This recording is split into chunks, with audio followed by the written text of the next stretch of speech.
Oh, No. you for sure need an excuse to get those out. I'm also playing golf tomorrow at 11 a.m. So what are the chances they come before I have to leave my house? Oh yeah, 12%. I'm going to say it's about 12%. I think you're right. 12%. It's about the chance that I would break 80 if we went golfing. It's about 12%. That's funny. What'd you order? P790 TaylorMades. I was gonna say you can't tell me like it's the P790s. That would literally mean nothing to me because that doesn't like. That's funny. If you said burners, I'd be like, oh, TaylorMades. Like if you said something that came out 20 years ago, then I would know what you were talking about. But that's how disconnected I am from the world of golf that I don't even know anymore. Yep, I get it. Yeah. So I got essentially the new TaylorMade irons, kind of the go-to. Yeah.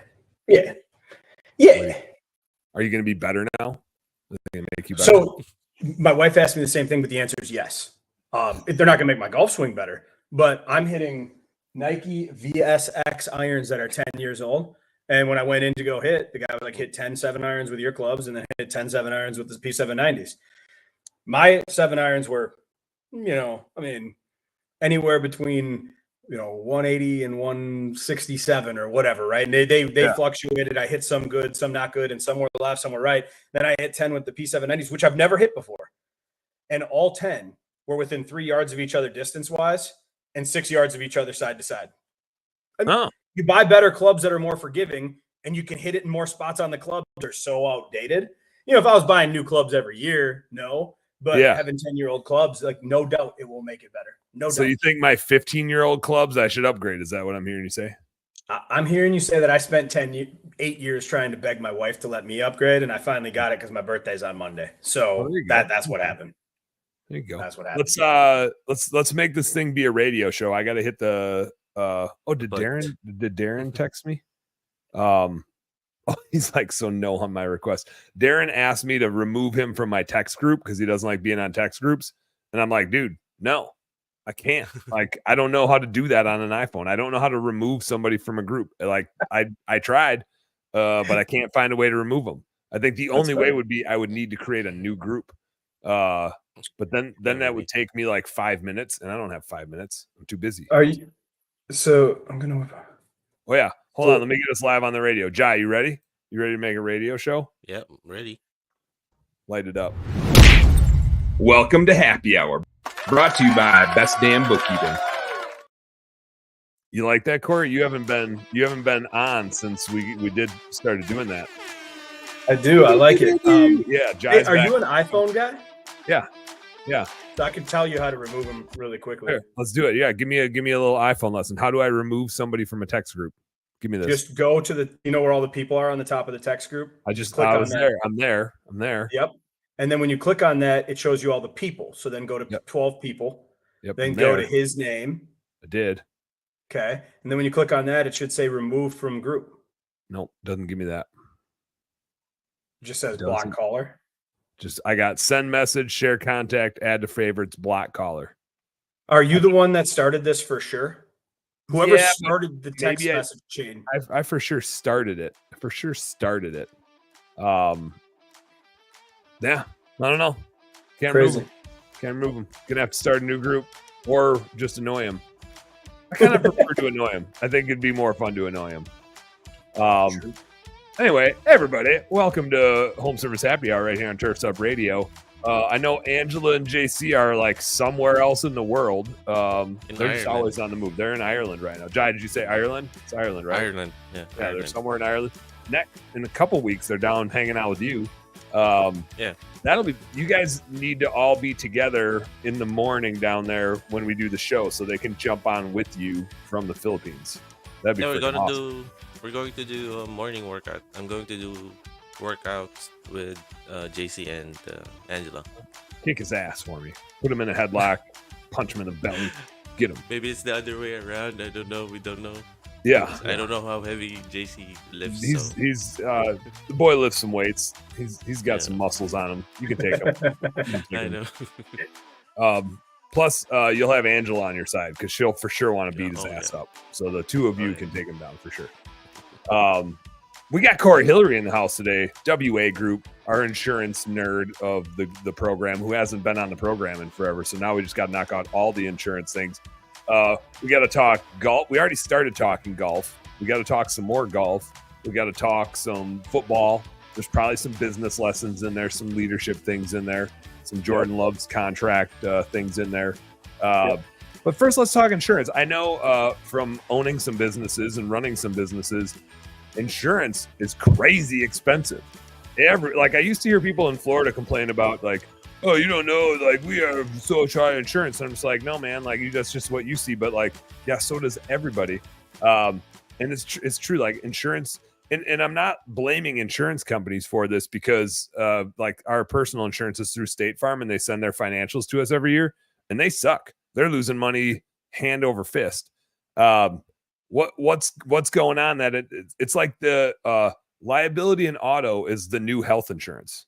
Like it's just skyrocketing expensively.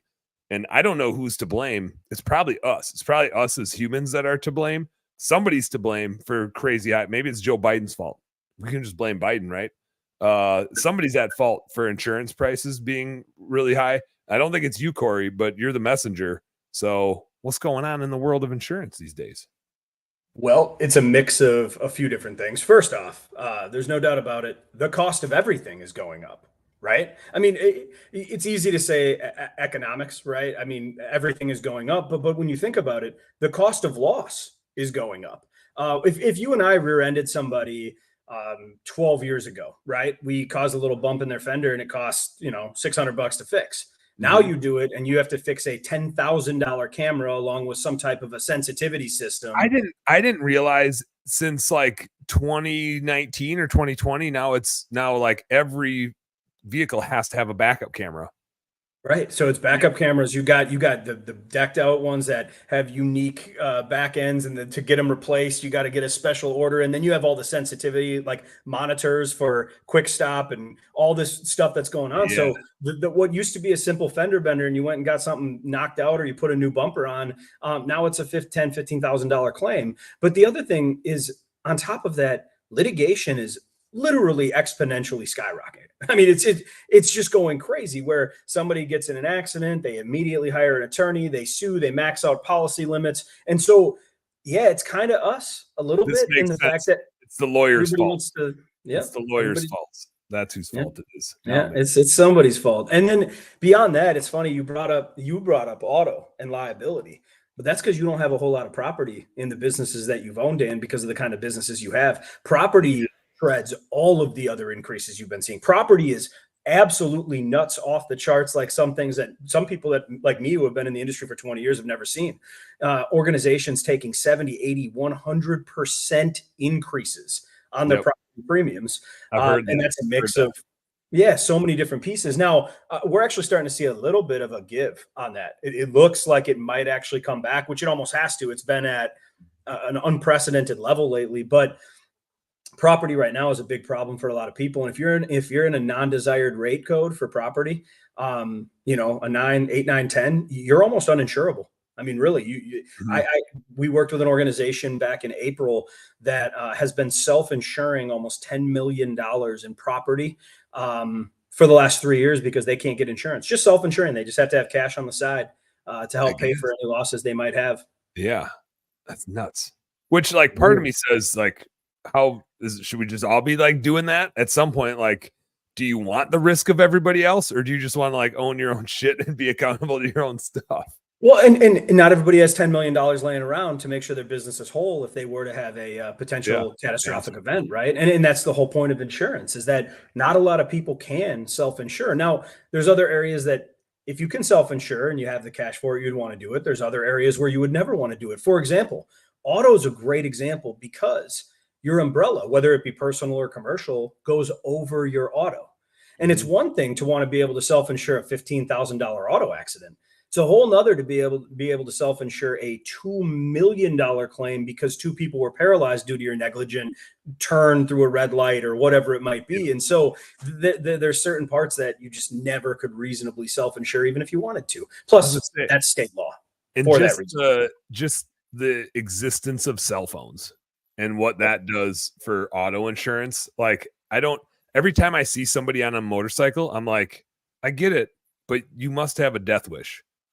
You wouldn't, like, even before cell phones, motorcycles, not really my jam. But now that people are on cell phones all the time, I'm like, you couldn't pay me enough to ride a motorcycle around with all the idiots on their phones. Like, every time you drive anywhere, I don't care if you're going like around the block, you see somebody on their phone being a dumbass.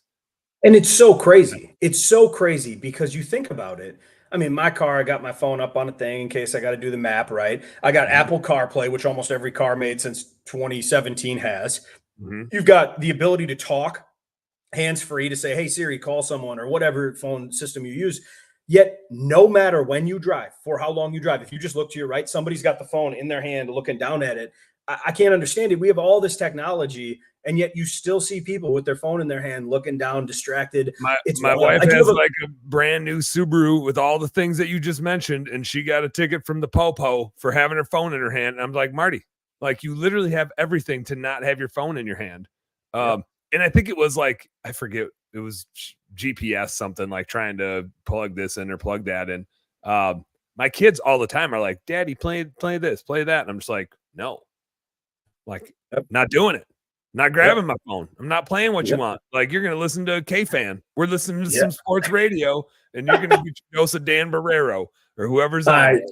You're more hard ass than I am because whenever I hear it, I'm like, "Hey Siri, play Barbie Girl," because my daughters just want to listen. So then, oh my god, my phone's doing it right now. Okay, Well, we don't need any Barbie Girl. yeah. Go ahead. Everything's always listening. Yeah, I But definitely could play it. Like, I could talk to the phone and make it play it, but I'm just like trying not to make life that easy for them. I don't want them to grow up thinking they get whatever they want, even though like they probably could. My parents. You don't get what you want, you get what you need. Right. And so Right. I'm just trying to give them that life, give them that lesson. Well, I get that. I will say this though. The other day you were talking about motorcycles. So I'm driving off 169 right by my house over here. Just about a mile down 169. I'm heading in towards Maple Grove, All right. and because I live up in Champlin, and I'm in the left lane. And I had turned to get around a car on the right, but then I was in the left lane. And there was really nobody to my right, and so the girls were in the car. Dana was in the car, and I was like, "Man, like I'm just going to get into the right lane, right? I mean, it makes sense because there's nobody here, and I don't want to sit in the left lane." By the way, if you're one of those people, I don't like you. So nevertheless, I don't want to sit in the left lane, right? Just in case someone's coming up behind me. Now, not a lot of people pass me on the road. I do drive what I would say is relatively aggressively, meaning 8 to 10 over on a highway isn't that shocking for me, right? Yeah. I don't try to go over that, but every once in a while you do. But Like, once double digits hits, like, then you're in the danger zone. But I think actually, rewind here. I think you and I were in high school. We were at a junior achievement thing up the hill. And our dude that was over our group was a police officer. And I think you and I were both in the same group. And we asked him, like, how fast can you really go? And he's like, we really don't pull people over until they're double digits over the speed limit. And I see you haven't forgotten that, and neither have I.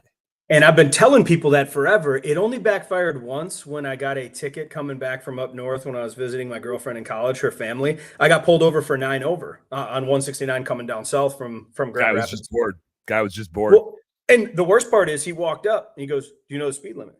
I said 55. He said, "Do you know how fast you were going?" I said 64.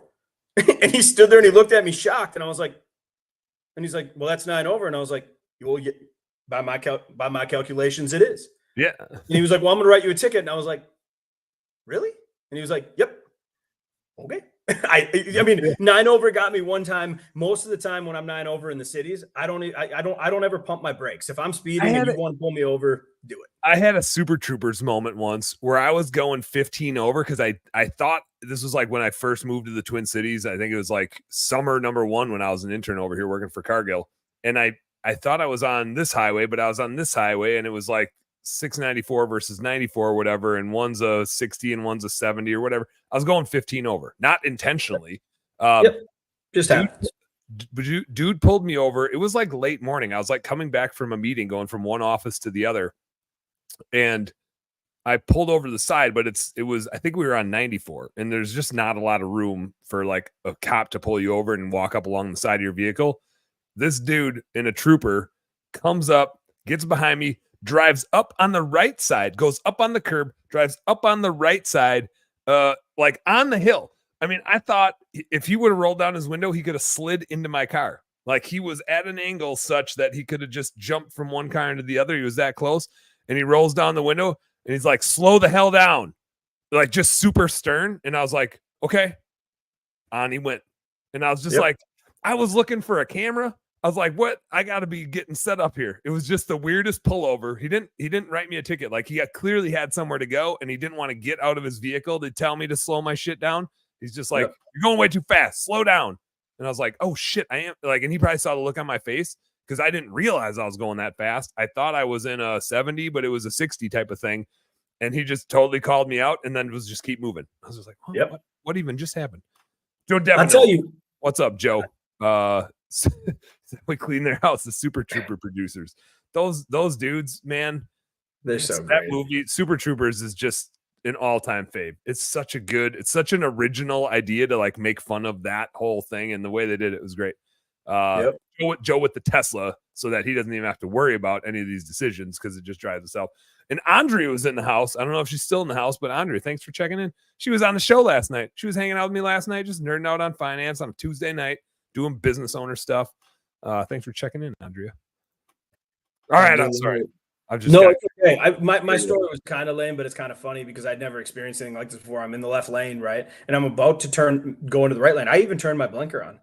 And right before I go to turn my wheel, and I'm a very attentive driver. I'm constantly looking in all my mirrors and stuff. And that's why I feel like if I drive relatively aggressively, I've always been able to evade any accidents. But my point is, I'm about to go to the right, and my car out of nowhere just like shook. And it was just like this insane noise, right? And the whole car moved. And I look up, and almost 200 yards in front of me, there's two motorcycles. They had to have been going 150, maybe 160 miles an hour. I mean, I'm talking like the fastest I've ever seen a vehicle on the road moving. And they were splitting. Just boom. And my wife got scared. She dropped her water, right?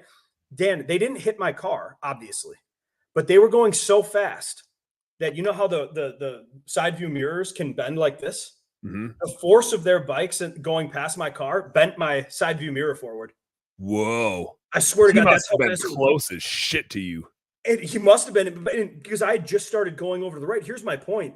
If that dude, I'm talking a half a second later. I get it's just a bike against an SUV, but I don't think any of us are in very good shape after that. I've never seen anything so reckless, so crazy. I mean, it was out of control. And so you were talking about you would never ride a motorcycle because of people on their phones. But I'll be honest, I've been seeing some weird, insane stuff on the roads from like driving behaviors too, ever since COVID ended. It just seems like people are psychotic. And oh man, I can't use Tom Cruise probably. I love it. That's funny. That killed me. So yeah, it's wild out there. It's wild out there. Be safe, people. Man, I can tell that I'm getting old because when somebody is being reckless on the road, and especially when I have my kids with me, I get really fucking pissed off. Like if that happens to me, I'm just like, you pieces of shit. Like you're putting all of us in danger. All I want to do is get to where I'm going, be safe, not have a disruption in my day. I don't want to kill you, right? Like I don't want that on me. Like, if you want to be a fucking idiot, go be a fucking idiot somewhere else. I don't want it to be that I have anything to do with your death of you being an idiot. Like, God forbid you hurt somebody in my family. If you want to go hurt yourself, you go right on ahead. Just don't put me in a position where I have something to do with it. I don't want that on me. Like, go be a dumbass somewhere else. But don't be a dumbass on the road that I'm driving on. It's the kids too. You bring up a good point. When I'm driving by myself and I see some crazy shit, I like chuckle and laugh. I don't care. Like, whatever, to be like, I see something crazy and I'm just kind of like, whatever. But if my kids are in the car and somebody does some shit, I'm about ready to, it gets real heated in my brain. So I think the kids and that protection element is one thing. I don't know. It's funny. Like I've seen so many people get into arguments, scuffles, especially when we were younger in bars, things like that. And believe it or not, I saw one a few years ago at a grocery store. I mean, stupidest thing in the world, right? These guys got into like a pushing match, whatever. And I was just That's my head of lettuce. That's my head of lettuce. Right. And I was just kind of standing there laughing, no big deal. But I'll tell you what, I happened to be at an event with my daughters, and a little thing broke out. A guy had a good reason to be mad. Another guy was in a parking lot because of a road rage thing, whatever. And these guys were awfully close to us when we were walking by. Man, I was like, "You get any closer, and I'm going to get involved in your altercation. Like, my kids are right here. Leave me alone." Like, so it's just funny. Leave me out of this. You guys handle your own. You're business. not an old man. You're just a protected dad. Yeah. We got to take a commercial break. I have 3 stories that immediately came to mind that I need to tell. There's some dandies, but I'm going to tell them when we get back. Most of them involve Ben Smith, who's not on today, but that's probably not a surprise for everybody that knows Ben. Two of these 3 stories, I think, involve Ben. If Ben was at the third one, it probably would have ended differently. We probably would have been in a fight, but I guess you guys are going to have to come back and catch the stories. We'll be right back with a little more Home Service Happy Hour on Turfs Up Radio. Don't go nowhere. Good on the music, Jai. Good on the music.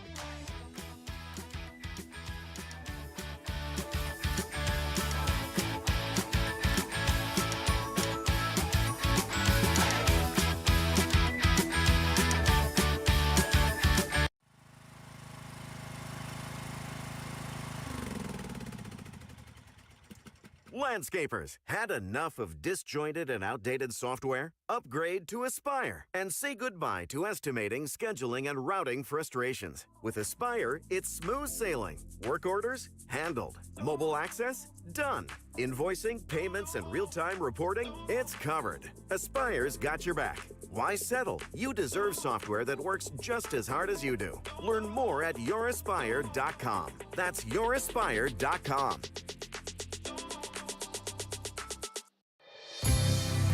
You're listening to Turfs Up Radio, the only radio station of its kind dedicated to the green industry. Now you can even ask Alexa to tune you in when you're home.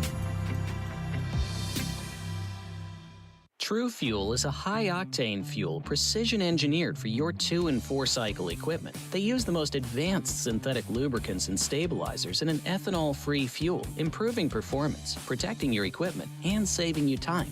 That means easier startups, smoother idling, and quicker trigger response, plus extended life for all of your equipment. True Fuel is ready to use and easy to store, helping your operations be more efficient and reducing maintenance costs. We at Turfs Up use True Fuel because we know it works and we know it's the best option.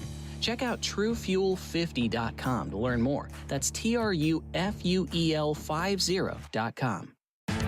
From the East Coast to the West Coast and around the world, here's to all the women in the green industry. Turfs Up Radio, your industry, your station.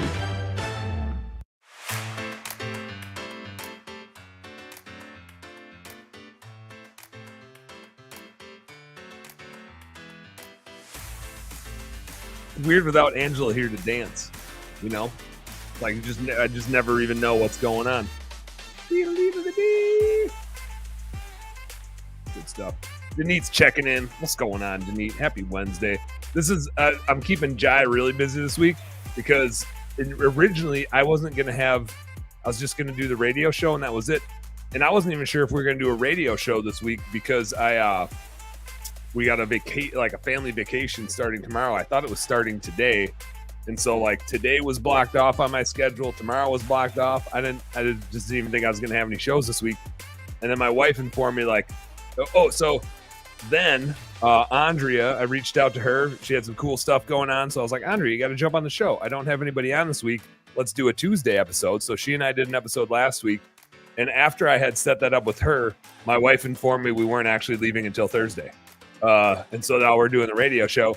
And then our boy Brad Williams from Structured to Grow, who has a freaking awesome podcast, like a fiction business podcast. Super cool. He's coming on tonight to drop some nuggets about that. He's got some other cool projects in the works. So it might be I shouldn't even say this. It might be a short one. This just never happens. It just never happens. It never happens with me. I'm the worst. My whole team laughs all the time because I'll be like, yeah, I'll be right there. And like 20 minutes, Corey already knows this about me. Like 20 minutes later, I'll show up and be like, yeah, I just can't end a conversation. Like once I'm talking to somebody, I can't get out of it. And like, I'm just going to keep going. And as long as they keep asking me questions, I could be there for a day. I'm going to just keep talking to them. But anyway, obviously we're doing a radio show right now. And then we got Brad from Structured to Grow on tonight, just hanging out with him and hearing about all the cool stuff that he's up to. So Jai went from basically having a week off to having 3 podcasts to produce. Sorry, Jai, you're awesome. No, that's fine. We can do that. Got it. We got this. Got this. I got you.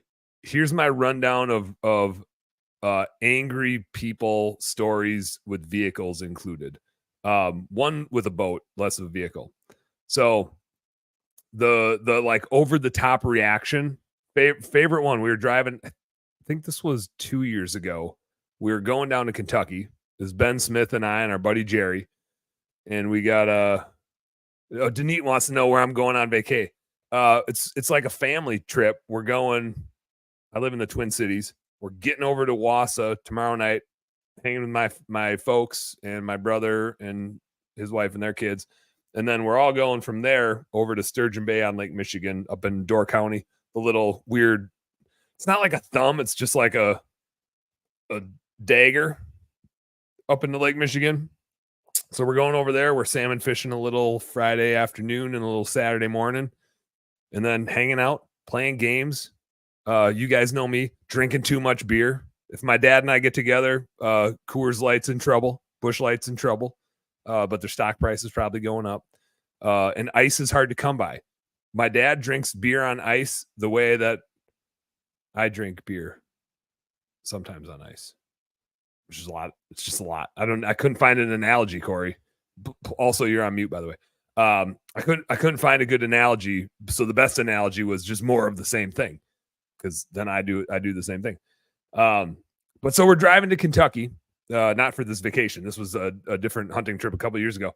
Driving to Kentucky, I'm driving Ben's truck, and we're somewhere in like the transition from Illinois to Indiana. Did I say Illinois? My bad. Illinois to Indiana. Yeah, Corey knows. When you're from Wisconsin, you definitely always mispronounce Illinois or Illinois, so you say Illinois. Yes. So we're in Illinois, I'm pretty sure. And I miss an exit, and it's like we're in the middle of Illinois, right? So Illinois. So there's just nowhere to turn around. It's like you just got to keep going. So it's like 10 miles till the next turnaround. And it's not even like, we'll just take this other road, right? It's like 10 miles and then 10 miles back to, like, we're basically just getting back on the highway and going back the other way to catch the whatever goes east towards Kentucky. And so we go to the off ramp and then take the left to get back on the next ramp. We have a green light. So like we're good to go. We have a green light. There's cars merging onto the highway coming from the other way, like trying to get onto that same off ramp. They have a yield sign. We have a green light. And so I turn, and there's the perfect opening between two vehicles. And I take that opening, I slide right in there. And the guy behind me, like, I didn't cut him off. Like, I merged in at the same speed he was going. Like, there was no cutting off. I just fit in this opening between him and, like, 100, 200 feet in front of him was another car. So I slid right in there, and he like zooms up on us, and he's getting all weird behind us, and he pulls out a gun in his car. Apparently he was so offended that I turned in there on the green light that I had, that I turned in and chose to turn into that opening. He was so pissed off. He waved a gun at us. It was the weirdest. It was just one of those things where you're just like, I don't know, like, ha ha ha, but you're clearly really pissed off. But there's nothing, like, you didn't even have to slow down, right? Like, you sped up to try to catch up to us to show us that you were pissed off. Like, how mad had you been driving around waiting for an opportunity to pull your gun out at somebody and like wave it as if they did? It was the weirdest thing. Like, we were all like, there's times where you cut people off and you know it and you're like, oh shit. Like, and you're like, yeah, I fucked that up. Right. Yep. In this case, that was not what happened at all. We're just like, I don't understand why this guy is so mad. Like, what could you possibly be mad about? What could make you so mad that you're willing to commit a felony right while driving? Right. It was just so, and like, so, I mean, we like, he passed us and then we just kept our distance from him. Cause it's like, there's nothing, we just don't need to have an altercation with that guy. He proved his point. He's crazier than we are.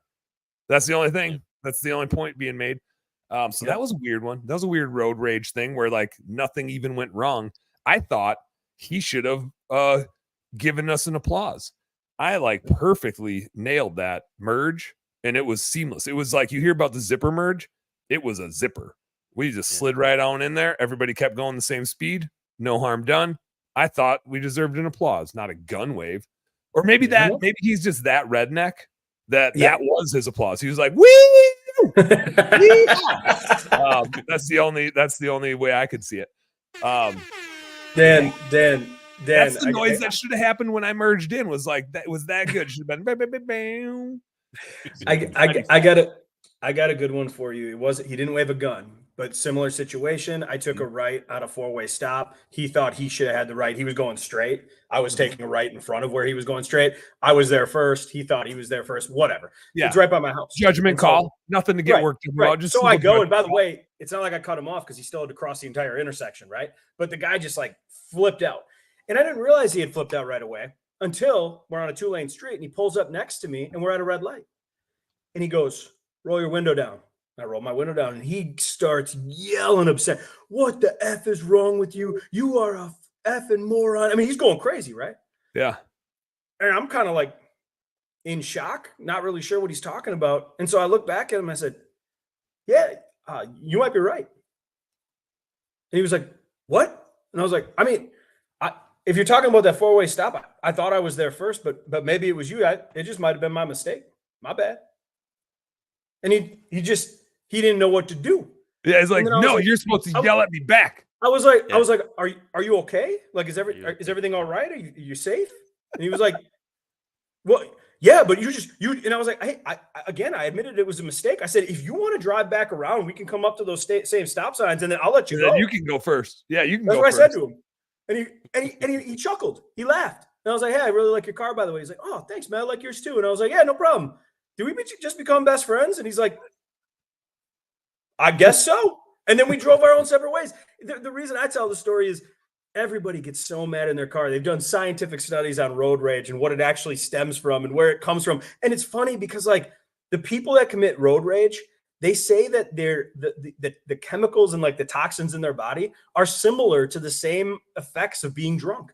Like when you're that worked up and upset that like you don't even know what you're doing. You're just like out of your own mind. And you think about the people that have pulled guns and used them or run people off the road and killed people. And it's like, for what?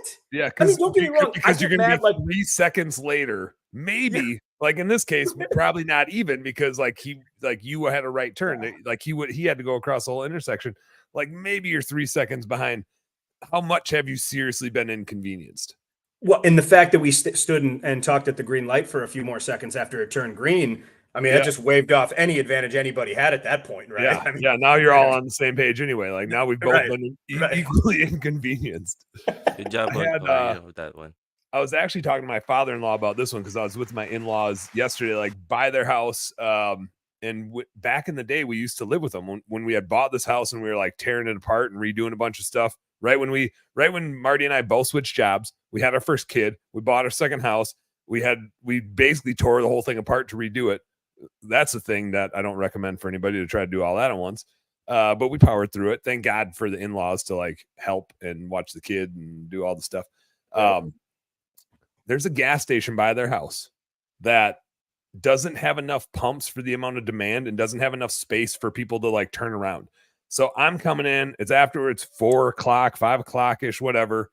And I've been driving around this stupid parking lot in this stupid gas station for like a minute or two trying to wait for a pump. Some other dude rolls in, right? Like this probably happened multiple times. Like somebody else came in and got a different pump and you're just kind of like, like I could get worked up. It is what it is. Like I could be all fired up. So that happened once or twice in this outing where like somebody else came in that hadn't been waiting and just happened to slide right in and get the pump. When I'm driving around, some dude slides in and he and I make eye contact. And right as it's happening, like somebody pulls away from a pump and I slide in there. And I'm like, he and I make eye contact and I just chuckle, right? I just laugh. I'm just like, not laughing at him, but I'm just like, this is so stupid. Like, what a stupid ass situation. He parks and he comes and walks up to me and gives me like, you think that's fucking funny, man? Like, and I was like, yeah, dude, that was hilarious. Like, I've been driving around this thing forever And then like it's just so stupid. Like it just so happens you and I are like pulling up to this thing at the same time, and it's just so stupid. And it's like, that's funny to me. I was like, I don't know. And he's like, I'm gonna show you something funny. I'm just like, cool, man. Like, I'm not. You want to switch? Like, do you want me to back out of here so you can pull in? Like, we can do that. You know, my wife's waiting on me with our kiddo, and my in-laws are waiting for me. But like, that's okay. Like, if you need to fill up right now, like, get your car and get your ass over here. And he just stomps off inside. And I was like, I hope your day gets better. You know, like, I don't know what to say to you. Like, you're so right. And you're so like, you were just waiting for somebody to be mad at. Like, I don't even know if you're that mad or if you had just been like pent up and you're like, this is the guy that I'm going to take this out on. So that was a weird one. I was just like, I don't even know what to do. Like, that was funny. Like, I know it wasn't as funny to you because now you have to wait 5 minutes to fill up like I did, but still funny. Like, still funny that we're driving around in this stupid ass scenario. I love that we had similar scenarios there because, and this is also funny. My wife said to me a long time ago, she goes, I've never met somebody that so willfully, and I mean willfully, can either escalate or de-escalate a situation at their choosing. Because half the time I might be the guy that gets real mad. I might not have come up and threatened you, but like, I'd just be sitting in my car stewing. Like, I'm in a rush. I've had a long day. Life sucks. And I'm just pissed beyond belief. And then the other half the time, like at the red light or like you just did, it's like, well, you can have it. And people don't know what to say back. And so it's just funny. Like, I feel like I live both sides of the line. It's like they're waiting for you to escalate with them. And it is hilarious if you like, when you don't. Oh, it's cool. Yeah. Like, we can de-escalate this thing. And they're like, no, I want to be mad. And I'm like, I can't match your level of anger, dude. So I just can't yell at you the way you're yelling at me. And that's a bummer for you, but you're just going to have to find somebody else to yell at if you want to get in a shouting match. I'm just not. Like, on a different day or different time, if I was more pissed off, maybe we could do a yelling match, but I'm just not there with it. Not today. Yeah, not today. There was similarly a funny one, another one back where I was with Ben Smith. We're up fishing the St. Louis River for opener, which is up like going into Duluth. Great walleye fishing, tons of fun. But I mean, like, at the boat landing, the parking lot's full. That street is full for a mile of trucks and trailers. All the off streets, it's just a freaking zoo. And if you go there, you know you are entering an absolute zoo. And on the water is hundreds, if not thousands, of boats fishing these walleyes. And it's fun. They're running, up the river and spawning and whatever else. So you run into this situation where people are like trolling everywhere, right? And so you can't run your boat through there. Which, if you're trolling in the channel where the boats need to run through, like, that's kind of on you. Like, you're at the risk of like, you're cutting people off. And so boats are going to come zipping past you because they're up on plane and they're going to drive past and you're going to get waved. You all know this is going to happen, right? Like, this is what fishing in this part of the river in this part of Minnesota on opening day is going to be like. It's going to be a shit show. You signed up for this. You chose to come here. So if you don't want a bunch of boat traffic and waves and all that, like, just don't come here. You chose this. You can see what the landing looks like. This is what you signed up for. So we're trying to get out of there. Ben has a 21-foot Skeeter, and it's big fiberglass boat. It's got a 275 or something on it. Goes 60 miles an hour. Like, that boat can truck. But like, once you're up, like, you can't run in the hole in that thing or you would tip everybody's boat over. Like, that's a big, heavy boat. So like, once you're going, you got to go. So we're going and we come around a bend and like, it's a narrow stretch of the river and there's just a dude kind of out in the middle. And we're not going to slow down. Like, we're on plane, right? If we slow down, we're going to swamp everybody's boat with a 4-foot wave. So we like zip past them. And they got wet. They got wet from us zipping past them. And they were so mad. They were so mad. They pulled lines and we were headed to the launch. They followed us. They couldn't catch up to us, but they followed us and we got our boat out and they pulled up to the launch and one guy jumped off the boat and like ran up to us. We're in the parking lot, like taking weeds off the boat and strapping everything down. This dude runs up and he's like, yo, motherfucker, like, you splashed us and blah, blah, blah. And Ben's like, yeah, man, like, you guys were out in the middle, like right on a corner, and I come zipping around and there's just no room for me. You were in a bad spot. And that was, you should be applauding me for not hitting you. Like, that was pretty damn good driving on my part. And he's like, you got us what? Yeah, it was reckless. And Ben's like, so what, are we going to fight now? Like, just, and Ben is 6'4", and he's like, you don't want to fight Ben. And like, when somebody asks you that, like, what do you do? Like, there's nowhere to go besides we're either fighting or we're not. And Ben ain't afraid to fight. Ben will fight. Ben will get in a fight at a boat launch. He doesn't care. And so, it was just so funny. Like, you didn't know what to do. It was kind of like the guy that you talked to. He's just like, just dumbified. Just, I don't even know where to go from here. And he just like storms off. I don't even think he said anything after that. Ben's like, so we can fight? And he storms off, and Ben's like, I guess we're not going to fight. Like, that's it. They kept giving us the stink eye. Like, him and they're like just two super overweight dudes just kept giving us the stink eye. And Ben's like, come over here and we can fight. Like, you don't need to sit there and stare at me. Like, you can come over here and we can fight, and that'll be fine. Like, don't get all mad and just sit over there in your own stew. Like, either go back out fishing or come over here and fight me. If you think you're so right, then fight me. And it is just so funny watching this interaction. Aaron and I, we were with our buddy Aaron, and he and I are just sitting there laughing because Ben's serious. Ben has this funny skill set. And I see this in some people, and I'm always jealous of it. There's certain people that can cut right through any situation and say the exact perfect thing. Like, they know the exact thing to say where nobody can really be mad because you can't really disagree with it. And there's no good response besides like, yeah, you're right. My buddy Mike Cash, I was like in Illinois hunting at his parents' farm. He was there, his sister's there. And they said, like, somebody said something, and Mike's response to like a naughty word and the kids around and whatever else, he's like, do they live in the world? Like, I'm pretty sure they're going to hear worse stuff. They live in the world. And I was just like, that's just the perfect thing to say when a parent's like, don't swear around my kids. It's like, oh, if you think they heard the worst thing from me, I'm pretty sure they live in the world. So it's your job to teach them what they can say and what they can't say. It's not my job to filter. Like, they're your kids. You teach them right. This is the situation that we're talking about. They live in the world. They'll be fine. And I was just like, I don't know. Like, you can argue all you want against that one, but I think dude's got a pretty good point. Hey, Dan, I got a good one for you based on what you just said. It's not about saying the perfect thing, but I will say this. Not that long ago, I asked my wife, I was like, hey, when do we like have a conversation with our 5-year-old about like privates and things like that? You know, like not the sex talk, but like, you know, just like quantifying and qualifying. Respecting body parts. And my wife lost her mind. She was like, no, it is way too, we can't do it. I was like, but she's at daycare. I mean, like, kids are learning this stuff. Like, she's 5. Like, I feel like we should talk about it already. They're talking about it yesterday. My daughter hit my 3-year-old hit my 5-year-old down there in the private area. And my daughter in front of my wife and I goes, Sadie just hit me in the penis. And I looked at my wife.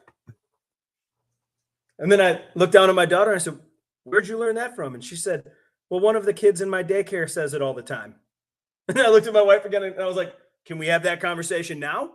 Because I surely would like it if she didn't refer to that area of herself as that. Like, I mean, like, we do live in the world is what I was getting at. Like, I really liked his perspective. Like, we live in the world. We should probably educate our kids on what things are, even if they're uncomfortable. Right. And there's a thing. This is like a thing I've learned in business, but it applies in all these situations, which is the story will be told whether you tell it or not.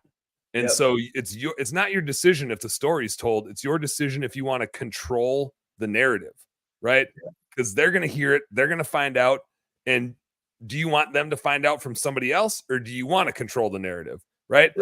I think my parents did a great job of that with me and drinking. Maybe it led to a little too much drinking now, since I built an entire business brand on it. But if you remember when I was in high school, like, I didn't really drink a lot because the narrative was controlled. It was, you can drink, you just drink with us.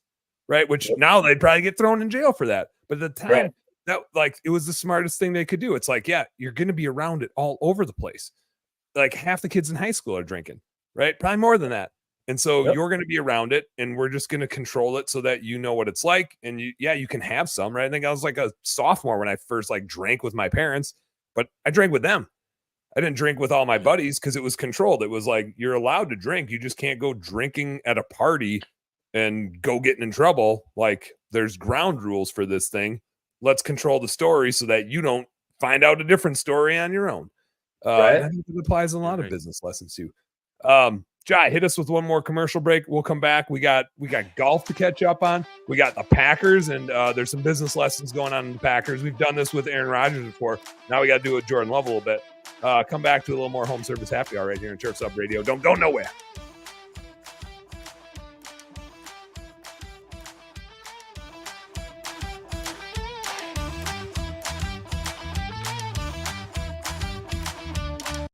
Get ready to abandon gas with Crest Commercial. With insane power and extreme longevity, the era of batteries trailing behind gas engines is over. With the Crest revolutionary 8-minute cyber system, Crest Commercial landscape tools provide the same power and performance as their gas-powered counterparts, as much as a 2-stroke engine. Plus, the Crest 60-volt CyberPack batteries charge in 8 minutes or less. Professional landscapers can finally make the switch to battery without sacrificing performance, power, or runtime. Crest, it's the only choice to replace gas. For more information or to find a dealer near you, visit Crest.com.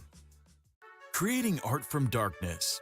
For over 20 years, Cast Lighting has designed and manufactured the world's most durable, energy-efficient, and technically advanced landscape lighting products available at astonishingly affordable prices. Cast offers an all-encompassing line of products with everything you need to get the job done. Cast Landscape, their most durable product, is best-in-class, low-voltage landscape lighting made of solid bronze with integrated and drop-in LED technology. These fixtures are built to endure the most demanding environments. Source Lighting, a new division by Cast, is your source for professional grand landscape lighting made of durable brass, offering both integrated and drop-in LED technology, and backed by Cast, the world's most durable outdoor lighting. Cast Lighting gives you innovative, state-of-the-art, old-world craftsmanship with tomorrow's technology. Visit their website at cast-lighting.com today. That's cast-lighting.com.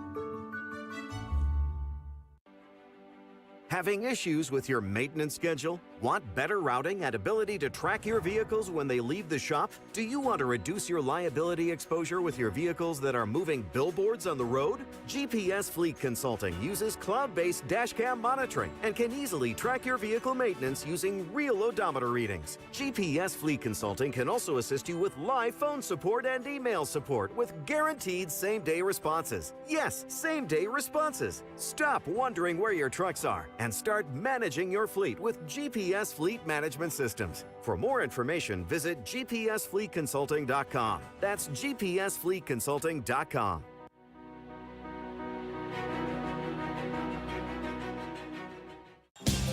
From the East Coast to the West Coast and around the world, no one rocks like Turfs Up Radio. Turfs Up Radio, your industry, your station.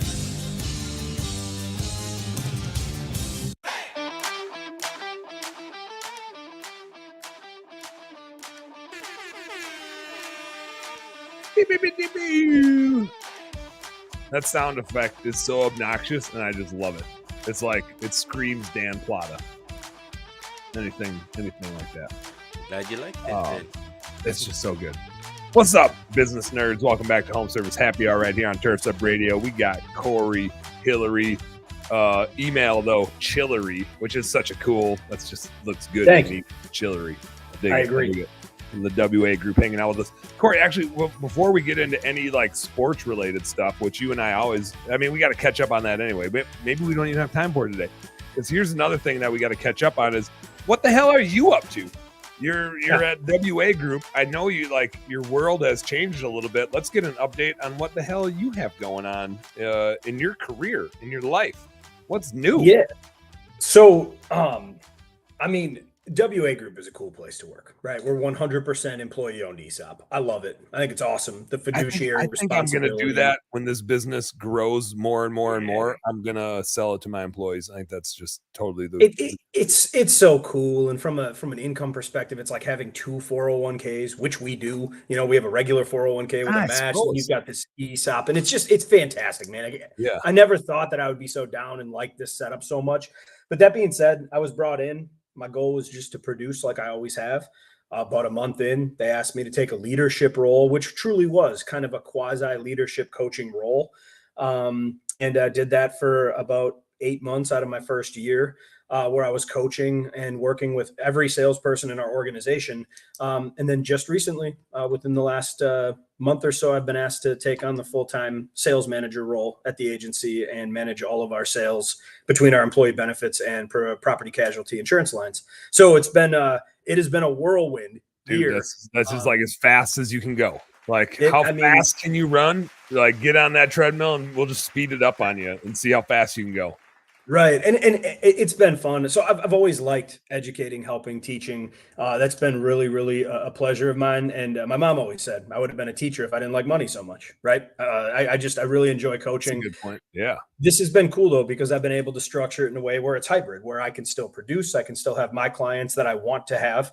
I'll be a little bit more selective in who I'm working with now, because I don't want to have a huge volume book of business as far as number of clients.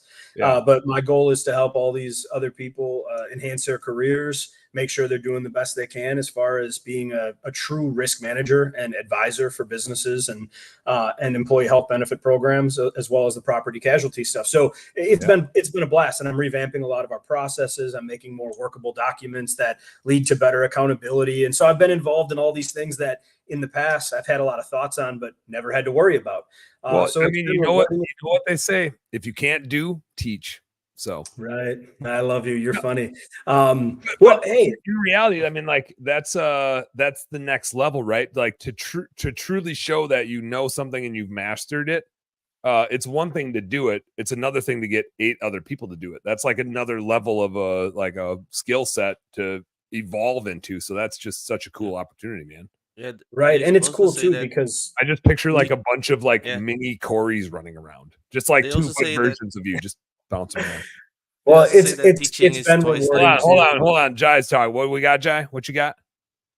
They also say that teaching is twice learning, so that's good for Cory. Is that a thing they say in the Philippines?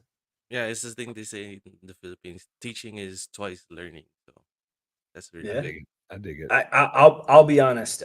There's a whole lot of truth to that, and part of it is we do a lot of role playing. We do a lot of scenarios because we want people to be technically sound when it comes to insurance, technically sound when it comes to sales. And because I'm doing all of that every single day, man, my sales process personally, when I'm out in front of a customer, or I'm making a phone call, or I'm trying to help a business owner understand what they may or may not need, I have never been as locked in my life as I am right now. And that's 100% true. And it's because of that practice. Yeah. You can't not follow your own process, right? The hypocrisy of not following your own process is like, shit, I can't now I got to do this whole thing. I'm the worst at it. I actually tell my employees, I'm the only one that can violate our processes. They're designed for all of you. I'm the one rule breaker here. I get to be the worst employee. Dibs on being our worst employee. Right. Well, and it hasn't come without challenges. We've got a lot of younger people on our team, some that have never been in the insurance industry before, some that are new to the insurance industry but have been in business. And when you're trying to learn the ropes for sales and the technical side of risk management and insurance, there's a big uphill climb. And we had a very large goal this year. I don't think anybody in our agency truly expected to hit. And right now, I think we're about 16% above goal. And so there's a lot of immediate rewarding things that have occurred since I started doing this job, and we've just been clicking and rocking. And I think that's where a lot of you said it happened very quickly, as fast as it could. I think that's where it's stemming from. But yeah, I've found myself a home here that allows me to do some things that I hadn't had the chance to do before. And it turns out they're things I'm good at and they're things I enjoy doing. So all is good. I'll say this, though. I've never worked as hard as I have in the last 12 months of my entire life, because I feel like I'm doing 2 jobs for one person, but I'm doing all right. I'm hanging in. There's a couple cool things about building a team. One is it's a bit like parenting. When you see somebody execute something, the joy that you feel from watching them do something is way more joy than you feel when you do it. And I don't know exactly how to define that or describe that, but you get choked up at simple things where you're just yeah, you got this. Go, do your thing. And it's just so fun to watch somebody take it to the next level and crush it. And you're just I got to be a little bit a part of that. How cool is Dan, I mean, you bring up a great point. So a couple months back, 2 of my guys were team selling an account together. And the whole idea is to lead with value. It's not price. The insurance price doesn't even goddamn matter, right? It's the value. Can make any price you want, but what's all wrapped into it. Yeah, it's the support you're giving. It's the leadership and the advisory that you're giving to the business owner to help them build what's going to be manageable and efficient in 3 and 5 and 10 years. And it's all about relationships. And it's funny because these guys went in and in the past, one of the gentlemen was a pretty big price guy, worked for American Family before he moved over to our agency. And I've been driving home this value conversation forever. And I'm telling you, these guys, they did such a good job that at the last minute, their quote wasn't really in play. It was too high from the incumbent agent, but they did such a good job of building value that the client said, we're going to take their quote and we're going to sign you as the agent because we really want all the services and everything you've brought to the table. You've just been more of an advisor for us. And so they won the account, not by having the lowest quote, but by doing the best job. Having the best and value. I was telling my wife about it. And I told her all about it. And then about a week later, they approached me and said, hey, what about the whole sales manager role? And I went to Dana and I said, I'm not sure I want to take this full board. Like, that's a big deal role. I'm definitely not going to be able to sell as much as I was before. And I love selling. And my wife, Dana, looked at me and she goes, honey, when you were explaining your 2 guys that sold that account, you were more excited and more proud than you've ever been with some of these huge accounts that you've written in your career. It was the most I've ever seen you light up. Yeah. So I think we should take the job. And so to go to what you just said, I mean, it is. It's really, really fun to do it. And I've done it enough. I mean, let's be honest, like I've sold big accounts. I've sold tons of money in a particular year. I've helped a lot of businesses. I think I'm a good professional. But after a while, you kind of lose that spark a little bit because you know what you're capable of. You have expectations for yourself. But when you see somebody that couldn't do it, and then through your coaching and leadership and mentorship is able to kind of get there, that is cool, man. So you bring up a good point. It's like this. You and I could go fishing. We can catch fish. We know how to catch fish. And like catching fish is a bunch of fun. It is more rewarding to watch one of your kids catch a fish, and it can be tiny as shit. Yep. But when they make the right cast, that's awesome. When they set the hook, that's amazing. When they reel it in and they're like, daddy, daddy, daddy, like, and then when they take it off the hook themselves, it's just like all of that is just way more rewarding. Not that you and I shouldn't like go catch some fish together. I'm not saying that, but all of that is just so much more rewarding to be able to teach somebody else how to do something. And I like at some point they elevate past you, right? Ben, I don't know that my dad had this, but Ben observed it. We were in Illinois bow hunting a couple of years ago.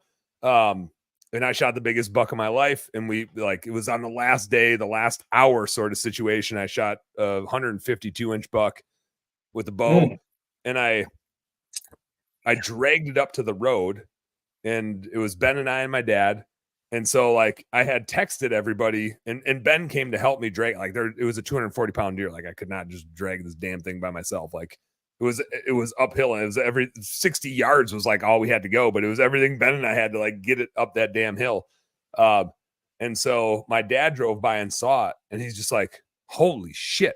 Like I didn't, I said it was a big buck, but even just on the ground, it's like, is it the biggest buck I ever shot? Is it a 130-inch deer, 152-inch deer? It's like, you're so just amped up. And so the rest of the night, like my dad was just so proud.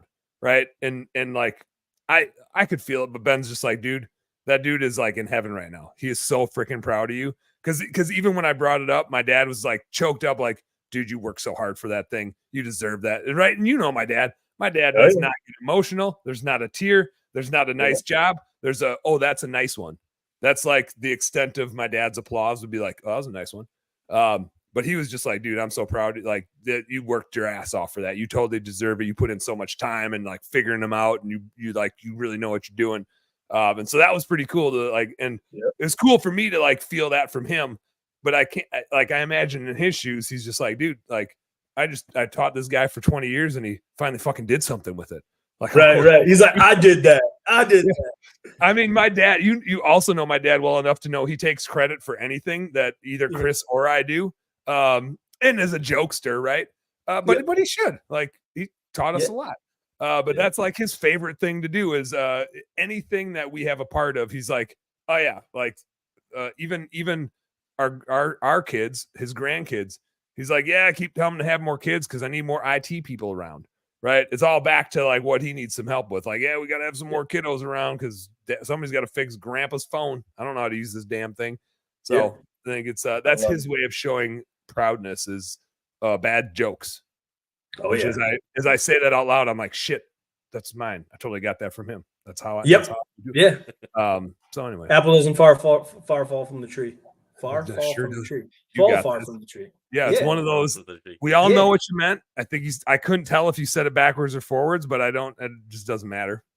The point was made. Still get it. Yeah. Yeah. Well, Yeah. Cory, not to obligate you, but you're gonna. I know you're working twice as hard. You're just gonna have to come on twice as often because we need more updates from you. You and I hardly got a chance to catch up. We still, when we end the show, we still need to look at our calendars, get some golf on the schedule before this damn summer's over. You got it. We didn't get to golf. We didn't get to Packers. We hardly even talked about insurance.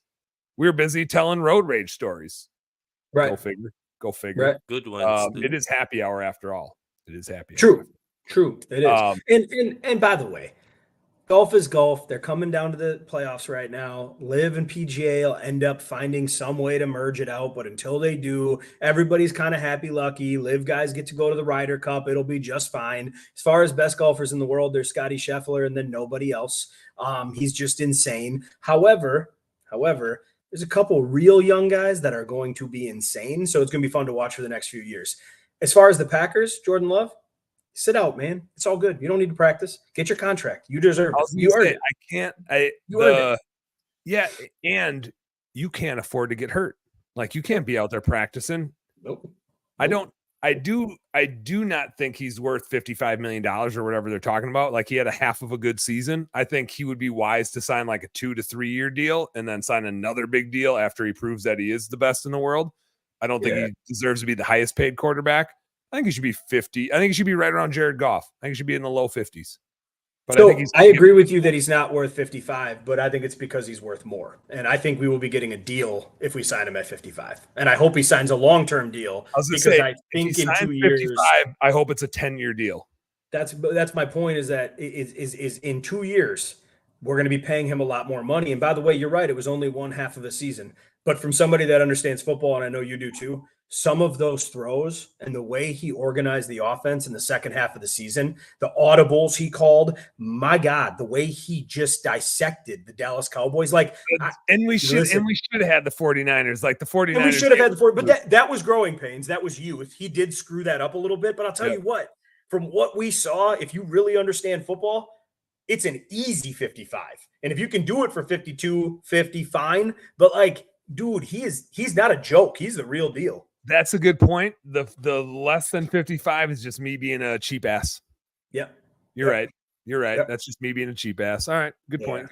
He's real, man. And his intelligence, who he learned under. I mean, and the throws, some of the throws, man, we're just people don't pay attention. Everybody wants to look at stats, right? If you didn't watch the game and see some of the throws he made, it's crazy. He's putting breadbasket balls in. Rodgers left and everybody was like, we're going to miss that, insanity to be able to thread a needle and put it the ball he did it for a whole half of a year and nobody paid attention to it because he had a few more incompletions. He was still learning the ropes. I'm telling you, he's a stud. And I'm not saying it because I'm a Packer fan. I'm saying it because what he did, nobody else was really doing last year. And in the second half of the season, and he did it MVP. with 0 wide receivers. I mean, I think we have an amazing wide receiver room, but ain't nobody know any of those guys.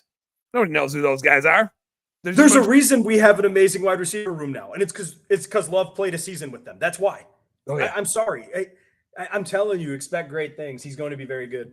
All right, we got to wrap. How this lucky baby are we? up. How lucky are we? Just a good franchise, dude. It's just a good franchise. I think it's just easy to say. I think it's just going to keep happening. I think they've got a model figured out, and I think everybody's going to try to adopt the same model, which is go draft the guy you need 3 years before you need him. Know when you're going to need him, get him before you need him, train him up before you need him. That we do that in business all the time. You don't hire somebody and throw. I mean, you do actually sometimes hire somebody and throw them to the wolves. It just never works out. We all know that doesn't work out. Been there, done that. Let's wrap this baby up. I got to go get my kids. Cory, thanks for hanging out. We got to do this again. You need to stay on once we end the show because you and I need to get the golf date on the schedule. Jai, you the man. Sorry for dropping 3 podcasts on you on a week when I didn't think I was going to have any. Home Service Homies. like I said, there's going to be an episode tonight. It's a bonus episode for the week. Brad Williams from Structure to Grow is coming on. He's got a new business fiction podcast, which is like right up my alley. I don't like the businessy business podcast. Not a fan. I can't do the bullet points. That's why I make this podcast. It's way more fun. Brad's just got a cool like storytelling fiction style podcast to learn a bunch of lessons. Super cool. And he's got all kinds of new stuff going on. So he's coming on tonight to jam with me and talk about it. We'll see you in a few hours for that. Until then, you guys know what to do. Work smarter and harder. Go earn yourself some pride. Peace out.